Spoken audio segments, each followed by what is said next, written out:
So I didn't take as much time off as I had planned, but this has been on my mind for quite a bit, and I'm currently watching a very, very dark video game playthrough, and I actually need a moment. So I was like, this is kind of like perfect to take a moment. I'm going to be doing my purchaser pass. I actually wasn't planning to do this until Friday. It's Saturday when I'm filming this. I wasn't planning to do it till next Friday, but I decided to do it now because Taxes came. Mama was able to order a bunch of makeup, more than she should have, but it definitely worked. I definitely don't have the feeling to buy makeup throughout the year. Like, it worked. It served its purpose, and I didn't even use all the tax refund, which is great. But I also ordered some stuff for the kids. I just went ahead and got their stuff that I wanted to get for them this week with some of the check money when we get paid. So I got Kai's Spider-Man web spinner toy and Jackson's little custom blanket that I've been dying to get him.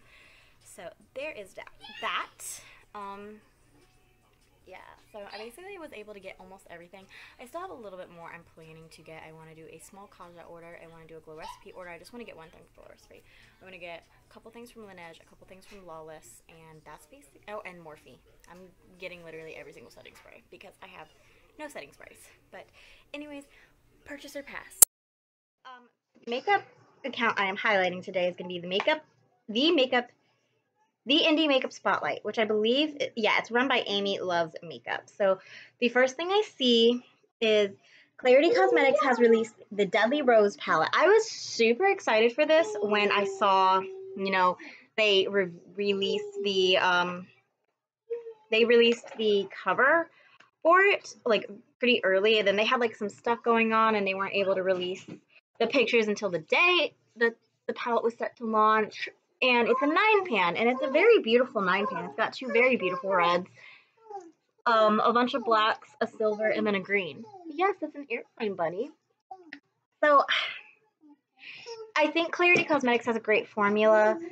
This palette was more intriguing to me before they revealed the inside, to be completely honest. So that is unfortunately a pass for me. If I was doing a Clarity Cosmetics order, I would be tempted to pick it up if I'm spending a bunch of money, but as I stated, that is not something that's going to be happening probably anytime this year. So she also put up a new brand alert. It's called the Krypton Cosmetics, and they just released their first eyeshadow palette. And I believe it was called something Forest. It actually looks so gorgeous.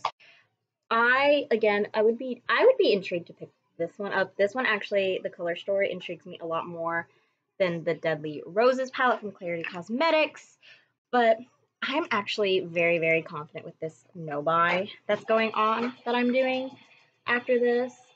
So like, I spent so much money on makeup this month, and I'm about to spend more, and that gives me a little anxiety, to be completely honest. But the palette itself looks gorgeous. If you're into like blue and green grungy shades, I think that this palette would be great. I think if you are into supporting indie brands, this is a brand new indie brand. I remember seeing it in January, but they didn't actually technically launch until February, but it looks gorgeous. I would be interested to pick this up. Fantasy Cosmetica just released their Wizard collection, and all Fantasy Cosmetica has is 9-pan palettes. 9-pan palettes are literally a perfect size. They also have perfumes, which I don't really splurge on perfumes very often. So I would definitely be intrigued to pick something like that, like this up with their whole collection, because, like, again, I don't splurge that much on perfumes. So I'm definitely very intrigued to see what Fantasy Cosmetica is able to do formula-wise. It seems like a lot of people really like Fantasy Cosmetica, so I would be definitely intrigued. They're kind of like a newer-ish indie brand. They have a lot of eyeshadow palettes, but they're also delving into other products as well. I know with the Wizard palette, they released a, what is it? It's like a highlighter palette. So that's intriguing. Frank Cosmetics is sneak peeking their Groovy Garden palette, which I have to say, Inslee Rain is able to put together some of the most gorgeous color stories for any brand, not just an indie brand, just indie brand. I'm also using, that's a dub, from Revlon because I picked this up recently and it's drugstore and it looked pretty intriguing and nice. And I mean, the shimmers aren't like this is nice. This is nice. It's not anything to write home about. It's definitely not better than indie brands, but it is what it is. But I would definitely be intrigued to pick this up when I'm not on a no buy, so probably not anytime this year. In today's video, Odin's Eye released the Legendary Diversa Collection Volume 2. So they collaborated with Annette's Makeup Corner, The Fancy Face, and Judy, who they've already collaborated with before a couple of years ago. I believe the time I posted 3 years ago, if I remember correctly. So, Odin's Eye, they released the Spring Dragon palette, Mighty Monsters, and I cannot remember what Tina's is called. Earthwood, that's what it's called, Earthwood. I think that this would have been a more intriguing collection had they released the original palettes that they came out with as well. You know, when Angelica Nikovas collaborated with Odin's Eye again, they released the Hella palette as well. So I think that it is entirely possible for them to have released, you know, all 6 of the palettes. And I think that the collection itself, releasing all 6 of the palettes, would have done extremely well because there are people who are now into Odin's Eye that weren't back then. And you know, the indie brand, like the indie community itself has built itself up so much more since then. I definitely think that the collection itself would have garnered a lot of success had they released all 6 palettes together. Diver Rune Cosmetics is releasing the Gloomy Gardens palette. Diver Rune Cosmetics is owned by M. Jones, if I'm remembering correctly, that is her name, M. Jones, who is, I believe, an Instagrammer. I'm almost positive there is an indie brand that collaborated with her, but it is escaping my mind at the moment because I wasn't really too big into the indie community at that time. But if you know the brand that collaborated with her and the palette, let me know. I need to make sure I'm not super crazy and giving out wrong information. But her Moth and Moon palette that she released with this brand the first time looks gorgeous. This one definitely looks intriguing, but not as gorgeous as what the Moth and Moon one was to me. So there is that. So we've already talked about that. Okay.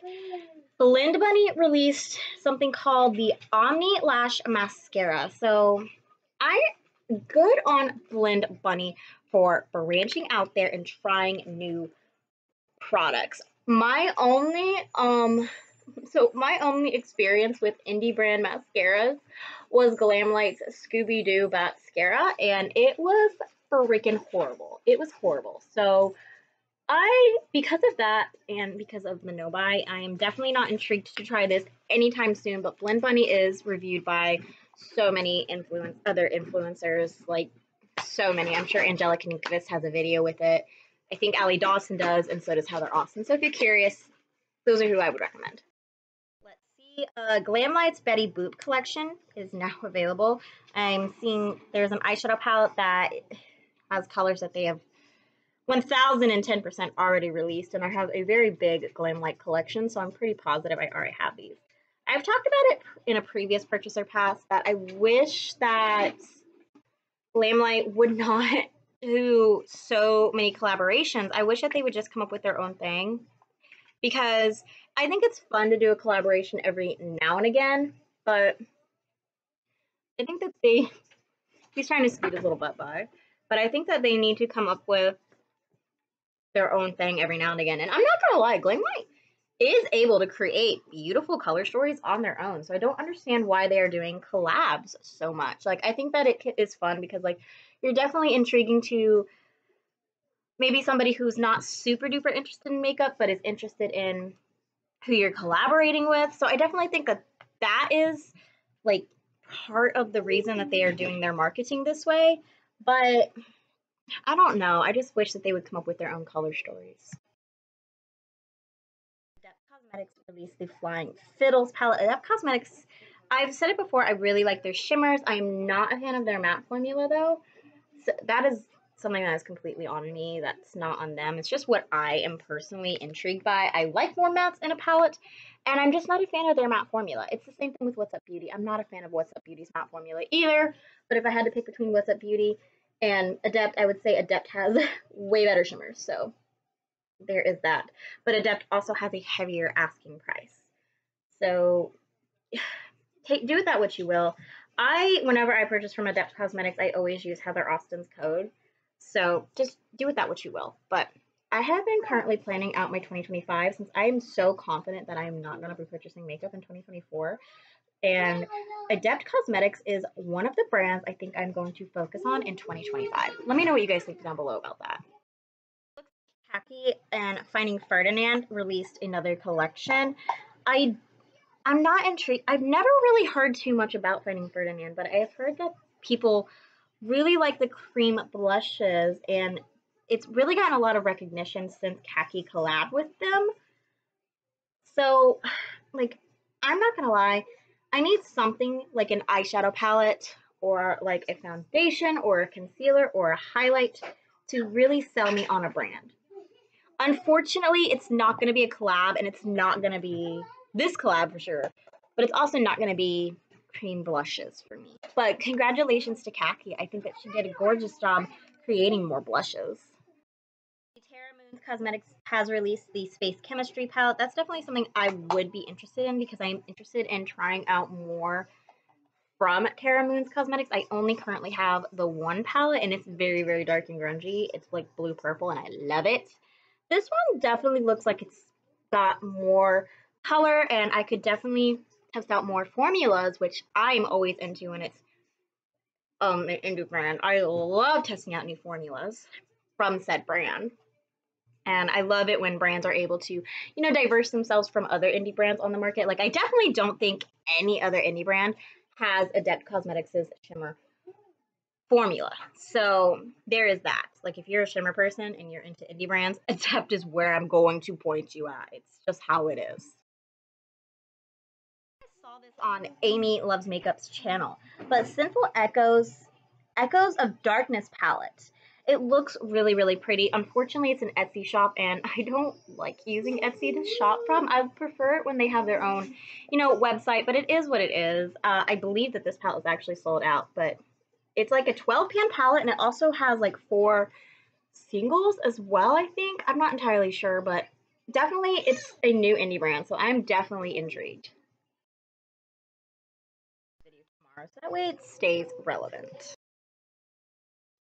Bar released their Dead Roses palette, which I believe is their Valentine's Day palette. I remember people were so curious because they were like, why are you releasing a palette so close to a collab palette that they did? And I'm definitely curious too. I remember Anastasia Beverly Hills did that back in the day where they released like, it was like collab palette after collab palette after collab palette. Like, I remember every single check I got was going towards Ulta for an Anastasia palette at one point. But this is definitely gorgeous. I am intrigued to try the Bella Beauty Bar formula. It's not anytime soon. I have too many products, coming in to my collection currently to where I don't feel comfortable purchasing from an indie brand if I'm not going to be able to devote the time to trying it. Kendra Mathias, and it's called the Unveiled palette. It looks really pretty. It really does. It looks really pretty. But again, I'm just not. I've tried Cindy Grace before though. I'm just not down to getting indie brand products right now because of the fact that I have so many that I just want to, show some love. But congratulations on the collab. The palette looks gorgeous. It actually looks like a really, really nice Valentine's Day palette or everyday palette. I know my sister wears pinks like that all the time, so this would be perfect for her. About it previously, so let's just go ahead and highlight it. Nomad did release the New Zealand Stargazing palette. It looks really, really pretty. I definitely would not recommend this palette to anybody who's into neutrals. You definitely are going to want some color because there's not really that many neutrals. At least I don't think that there's that many neutrals in this palette to where you would feel comfortable to do a full look with, but it is really, really pretty. I'd definitely be down for trying this palette one day in the future, for sure. Oh, I didn't heart that. So at Bella Beauty Bar, here it is. They collaborated with DeAndrea Nicole, and they made the Ultraviolet palette. The Ultraviolet palette honestly intrigues me a little bit more, even though I don't know who DeAndrea Nicole is. If you do, let me know. But This palette intrigues me a little bit more than the Dead Roses palette because I love purples, I love blues. Purple is my favorite color, so happy that Angelica Nyqvist has a shout out on the Indie Makeup Spotlight. Singe Beauty eye brushes are now back in stock. She also recently released 2 new ones. I'm definitely planning to pick up every single one, along with a face brush set, and she has a sponge and puff set. I'm planning to pick up everything. I've already owned everything from Singe Beauty. I'm planning to pick up more because I'm doing a giveaway soon, and I definitely want to throw those in there because I love Singe Beauty. The Pretty Grunge palette from Beauty, I also purchased it. So Inslee Rain did release the Cool Moon palette. Looks super duper gorgeous. I'm definitely into that color story. I would definitely be intrigued to pick this up sometime soon. Probably not anytime this year, to be completely honest, though. I'd rather just do a big, gigantic Inslee Rain order. Kind of like what I did with Ace Beauté this year, where I just ordered everything. And I saved like $100. So Blink released the Machina palette. It's not the chaotic color story that I guess everybody hates. I guess they like the gradients, but they have like one shimmer here at the top for the pink row, then the purple row, the shimmers at the bottom. I like that. For some reason, I'm looking at the Machina palette and I'm like, this is boring. I feel like Blend Buddy is getting to the point to where they need to branch out to other cosmetic products because they've done everything with eyeshadow palettes, basically. Fantasy Cosmetica released the Lost Library collection, and it looks like there is 9 lipsticks. And I think that this had like 6 like single shadows. It has a candle. I mean, perfumes. I love how diverse Fantasy Cosmetica is. Like, they're in every space in the beauty community that they can possibly be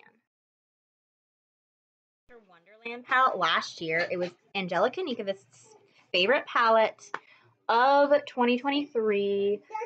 I like the swatches for sure, and I definitely am going to say Cosmic Brushes is a very, very cheap indie brand for like what you're getting. You're getting really good quality. I have tried Cosmic Brushes before, and I would definitely be intrigued to pick up more from them. I just am not into the idea of like having to rush around. So, see, Bella Beauty Bar released the Bejeweled palette. I am only interested in like 2 or 3 shades from this palette, so definitely not anything I'm jumping at the bits that I have to absolutely go get for sure, because I'm only interested in 3 shades from this palette, but it's definitely something I could pick up if I was doing a big Bella Beauty Bar order one day, because I could see a need for the Bejeweled colors. Like, I could see a need in my life for those, just not anytime soon. Cosmetics again, they revealed the Element 15 palette, and it looks stunning. The only thing that I don't like is that Adept recently started kind of like doing the like split pans, like multicolor split pans. You know, they had the Ketrazel white palette that's kind of like that. And I'm not sure how I personally feel about those because I'm not into split pans like that. So I just hit pan. I just hit pan. Highlighter palette that I don't even like. I want to talk about this again. Odin's Eye released the Christmas palette. So I actually am lucky that I have the Christmas Eve and the Christmas Day palettes, and they're gorgeous. Like, they are so stunning. I saw those released on Instagram a couple of years ago, and I was like, I have to have them. So when they had brought a pre-order for Black Friday, I actually ended up purchasing them a couple of years ago. But these ones, this past year, did not give those to me, and I'm pretty sure that they're still in stock. I believe they're called, like, Hey Reindeer and Snow Dream. They just did not give me the vibe that I got with the Christmas Eve and Christmas Day palettes from a couple of years ago. I did not have that I have to have you thought like I did, which I rarely get with makeup. I'm not gonna lie, I rarely get that with makeup. And seeing the swatches and the reviews of these palettes, I'm actually pretty glad that I don't have them. I'm using my Glow Seeker highlighter from Anastasia Beverly Hills because I just recently got this and I'm intrigued. Laminatrix released a Fairy Lights palette. It's a little 6-pan palette, and it is just all shimmers. Laminatrix is another one of those brands that it is very, very much in high demand. So if you want to purchase from Laminatrix, they're an Australian indie brand for one, and for 2, you're going to be fighting because they are in high demand. I have 4 palettes from Matrix, and they are great quality. I have not tried their new quality since they switched to a factory and they're not handmade no more. I have to say that. I would like to one day for sure. I picked this the Ace Beauté. It's called the Mystic Romance palette. I picked this up with my Ace Beauté order, which will be in my gigantic haul. Launched a fall equinox collection, and it looks like they were like multi-chromes, and these released last year, so they look really pretty. Cosmic Brushes released a Gothic palette. It was a 12 pan, if I remember. Yeah, it was like 12 pan, which was the smallest that's the smallest that they've ever done, and it looks gorgeous. I love the purples like that. I'm still doing red lips because it's February still. We're past Valentine's Day, but I'm still doing it. Cosmetics release. It's called the Rainbow Radar palette. It is literally just all random colors mashed together in one pan, and it's just a 4 pan. And I don't know how I feel about it. I'm definitely, if I do the Depth Cosmetics order next year, I would definitely pick this up just because I want to try it. Released the Rich Romantic palette last year. Guys, bring that palette out nowadays, like now, because it's really pretty looking and it seems perfect for Valentine's Day. Anyways, I'm gonna do one lash. This is the Kiss So Wispy number 11 lashes, and then this is just mascara. One more thing. Style Cosmetics released a Peaches and Dreams glowy blushes, highlighters, and nail polishes. How did I not know this? Definitely not intrigued whatsoever, but cool. So one last thing. Glamlight released the Ghost Face palette or collection. Like I said, you guys know where I stand on this. I hate the fact that Glamlight is just doing collabs with not makeup-y things. I wish that they would just release their own ideas again. Like the Happy Hour collection, that was amazing. Release something like that. That's what I mean when I'm talking about Glamlight. They have a great formula. They really, really do. So anyways, I hope you guys enjoyed today's video. Please be sure to check out the Indie Makeup Spotlight Instagram account down below. I will see you guys in tomorrow's video. Bye, y'all.